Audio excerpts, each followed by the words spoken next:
are these people? So, did you hear about our next story, Kit? Did you hear about it? This right here. No. This guy right here and this lady.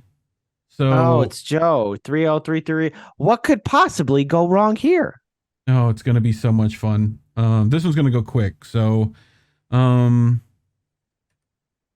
Jordan Schachtel informs us that an Epstein-targeting Virgin Islands prosecutor is swiftly fired after Biden arrives in town. Virgin Islands governor has just pitched the Biden administration on a renewable energy bailout for his territory, just in case you were wondering what was happening there. So we're getting a little bit of backdoor deals for the big guy again. So on December 27th, the U.S. Virgin Islands Attorney General Denise George filed a major lawsuit against J.P. Morgan in a Manhattan federal court, alleging the banking behemoth helped to facilitate Jeffrey Epstein's sex trafficking enterprise on the island, which through she has jurisdiction. So the local St. Thomas source newspaper reported his primary residence was Little St. James, his private island off St. Thomas, where for years he trafficked in girls and young women and ran a complex web of shell companies registered to the U.S. Virgin Islands that enabled his crimes, those court documents allege. Just like he allegedly committed suicide. Okay. So here's Breitbart reporting tribal United States Virgin Islands Attorney General Denise George claimed banking giant JP Morgan turned a blind eye. Right? So the same day, okay, President Joe Biden arrived in St. Croix, part of the Virgin Islands, for his week-long vacation. Same day, okay? December 28th, he's showing up, right? So Well, people over here couldn't get to where they needed to go over Christmas. Keep that in mind. Right, with the lowest temperatures in almost all the states in a while, right? Like everything was fucking below freezing. See, if this were Trump, just 1 second, Reef. If this were Trump who did this, like the media would be having a field day. But because Biden it was okay for him. Like nothing, like no mention of it. I'm surprised his arm bends that way for a salute. Sometimes he reverts back to the old way, you know? He's like, I'm old. It doesn't go straight out. You know what I mean? Oh, yes, the other way, yes. Yeah, that way. So on New Year's Eve, perhaps the perfect time to sneak out a story, Virgin Island Democratic Governor Albert Bryan released a short statement announcing that he had swiftly removed the AG from her role. I relieved Denise George of her duties as Attorney General this weekend, Bryan said. I thank her for her service to the people of the territory during the past 4 years as Attorney General and wish her the best in future endeavors. Like, Okay. yeah, bye-bye now. So Attorney General Denise George removed from post, right? This was on January 2nd. Okay, just in case we're keeping track of time. So, despite many media inquiries, including our inquiry, Bryan has yet to explain why he fired the prosecutor on New Year's Eve. There are no public reports of a physical meeting between Biden and Bryan. However, when Biden arrived in St. Croix, the Democratic governor publicly pitched the president on bolstering investment in the U.S. land. So, yeah. I'm sorry, that is all suspicious, folks. Jevin O.A. Williams would agree with you. Odd, a sitting Democratic POTUS visits the VI and the sitting Democratic Virgin governor Islands. of a Virgin U.S. Islands. territory heavily reliant on federal dollars were not seen together the entire trip. Bryan is a good politician and could have found his way onto his schedule, vacation or not. Distance much? So Suspicious. it's Extremely definitely suspicious. it's definitely sus for sure. I really hope it brings to light our energy crisis and the more moves we are making to finally resolve a decades-old problem through renewables and efficiency, Governor Bryan said. I think it also reminds the entire nation that we are Americans and deserve a quality of life, representation, and benefits equal to those that Americans on the mainland have become accustomed to. The Virgin Islands governor spent the past few months making a hard push for an infusion of taxpayer funds for his territory. In late November, Brian arrived in Washington to appeal for more federal money to subsidize their unreliable renewable energy footage. And roll that beautiful bean footage. Good day, everybody. Last and final day in Washington. Had a really productive week up here. Cold, but productive. We came up here, 4 main things we wanted to take care of this week.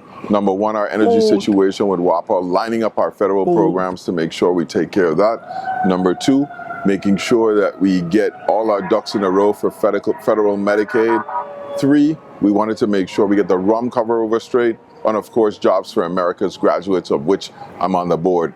So we had some real good discussions with HUD this week, went to the White House. We have strong support to finally fix WAPA forever. It's going to cost us a little bit of money, but I'm confident that working with Andy Smith, the legislature, our delegate to Congress, we have finally got a plan to get to the bottom of this. A lot of things going on in terms of DC and money moving around. Everybody having a pretty much challenge with energy and the cost of fuel, but we think we have a solution in sight at this point, and we're working with everybody to get it done. Our federal Medicaid, of course, and our rum cover over. We went to see various delegates.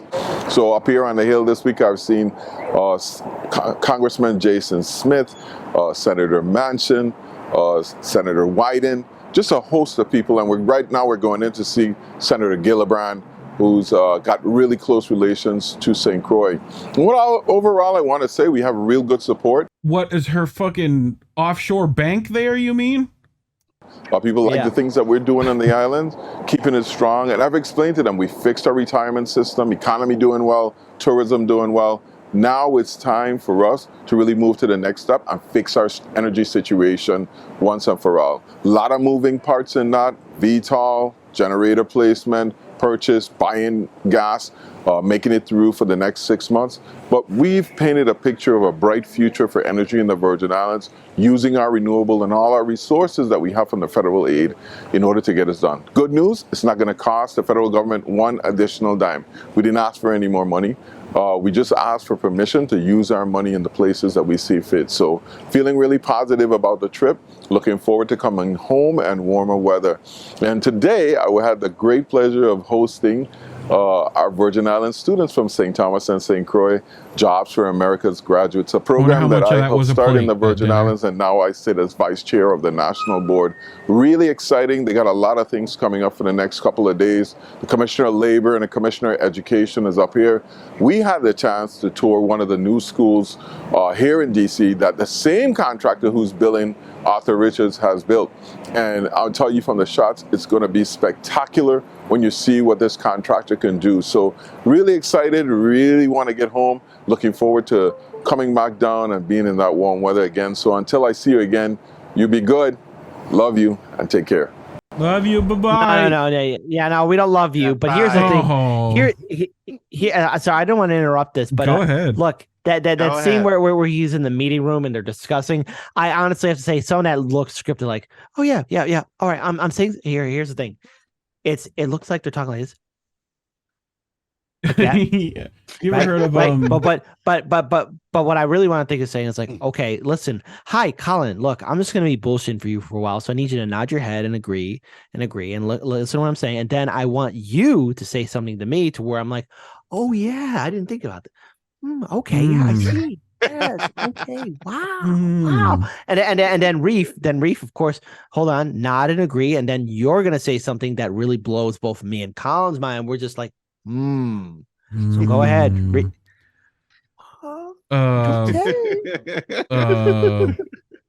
I've got stuff. They had us the first half. I'm not gonna lie. That's I think that they definitely had us in the first half here. Dude, that was just the double CK for about 2 minutes. That's what that was. Let's see if I can have. I don't want to play it again. YouTube, every time I click you does not mean I want you to play again. And watch, I'm gonna click the button again, and it's gonna be like, you want to play again? No, I don't want to play again. Never, YouTube, never. God. How dare you? Hey, Roger Meadows is here. Yay! Roger Meadows is in the house. If you're not following him on Twitter, please do so. Yep, We're also over on the Rockfin, Roger, just in case you want to leave, I don't know, some case of cookies or, you know what I'm saying? I am once again asking for your financial support. Please. No, we need subs. Subs. That too. We need the subs That too. first. Love you, Roger. Scroll back. We talked about ballot initiatives. You go back. Subs. We Speaking of actually like- had Jamal Green. Like we showed a segment of Jamal Green being interviewed on the show. So Yeah. Roger, watch the first hour. You will love it. Yep. So, under the new governor's watch, the Virgin Islands has become a black hole for billions of dollars in federal fund, reports the Taxpayers Protection Alliance. The federal government appears to have plenty of leverage for a request from the U.S. Virgin Islands. David Williams, the president of the Taxpayers Advocacy Group, has described the territory as completely relying on federal handouts. So, yay. Yay. We did it. We did it, Patrick. We saved the city. Look, here's Albert Bryan Jr. That same guy, the president and the vice president, joined us today at White House meeting. Great discussion on how the territories can benefit from maneuverable initiatives and the safe restart of the refinery, the promotion of electric vehicles and free charging stations. Will be major. Yay! Electric vehicles too. I'm sure King We've Twitter talked will be about happy. We've talked about electric vehicles and how certain countries, well, in Southwest Africa, are Right. like, Yes. fuck no. Yes. Make those fucking batteries here. Make them here. China, do what you want, but you people, you can't do that no more. JB on our show said expect a coup in Zimbabwe. If we're placing, you can Price is Right rules. You can go a little sooner. We'll let that count. Is the inflation still happening high in Zimbabwe too? Like, it's like I they think still have like so. that $1 trillion note. I think. We should look into a deep dive in that, but my guess is probably. Yeah, but they did ban the export of lithium, so that's fun. That's, well, for now, we'll see. Yeah. And given the African summit that happened in DC a few weeks ago, there's no telling if that will change or not. But, So, in case y'all forgot, my good friend Joe is no amateur when it comes to firing prosecutors. When he was serving as vice president in the Obama administration, Biden infamously forced out a Ukrainian prosecutor who was investigating his family's business enterprises. In November, under the now fired AG, Epstein estate settled with the U.S. Virgin Island government and paid out $105 million in cash and half of the proceeds from the sale of Epstein Island. Through this lawsuit and settlement, the Attorney General's office, acting on behalf of the government, is using its authority to enforce the laws of the Virgin Islands against criminal enterprises and protect public safety, read the November statement from former AG George's office.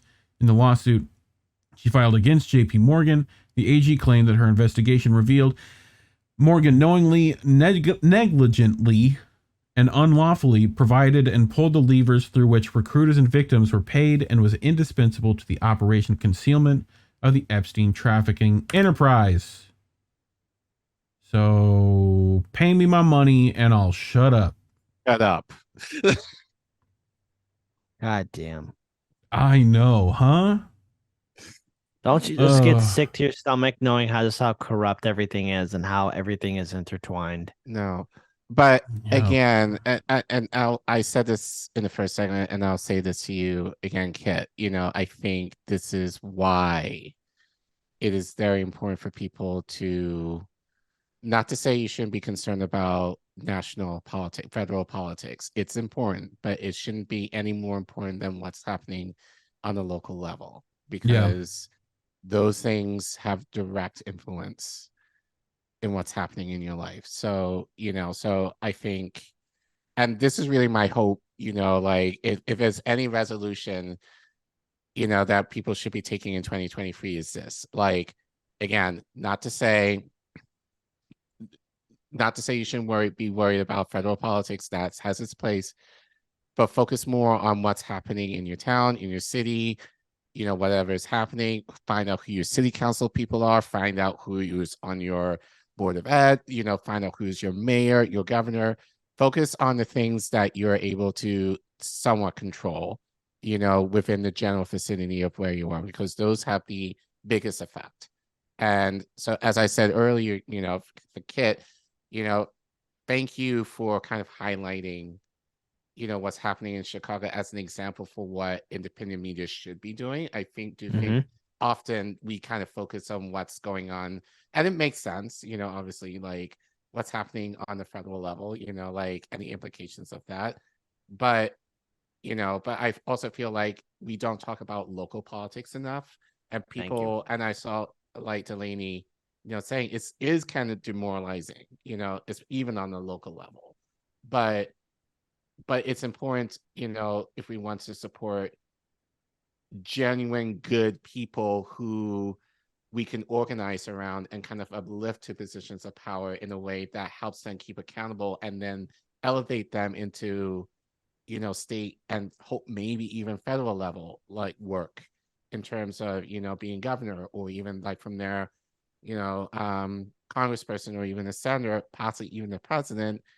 Then that's the way to go, because that's the only way that we can able to see the change that we desire to see.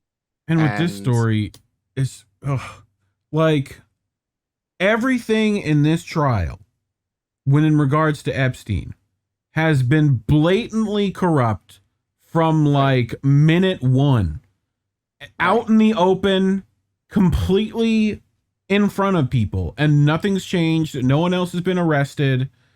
Like, we're still here. Right. Like, it's just, like it sucks.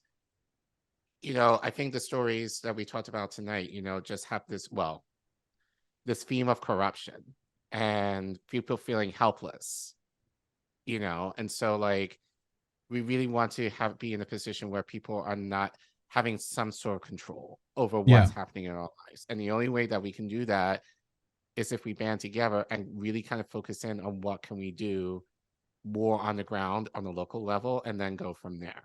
Cooperatives, unions, direct action, mutual aid. Roger Meadows, right in chat, talking about worker cooperative manufacturing in the U.S. We have lithium and cobalt here.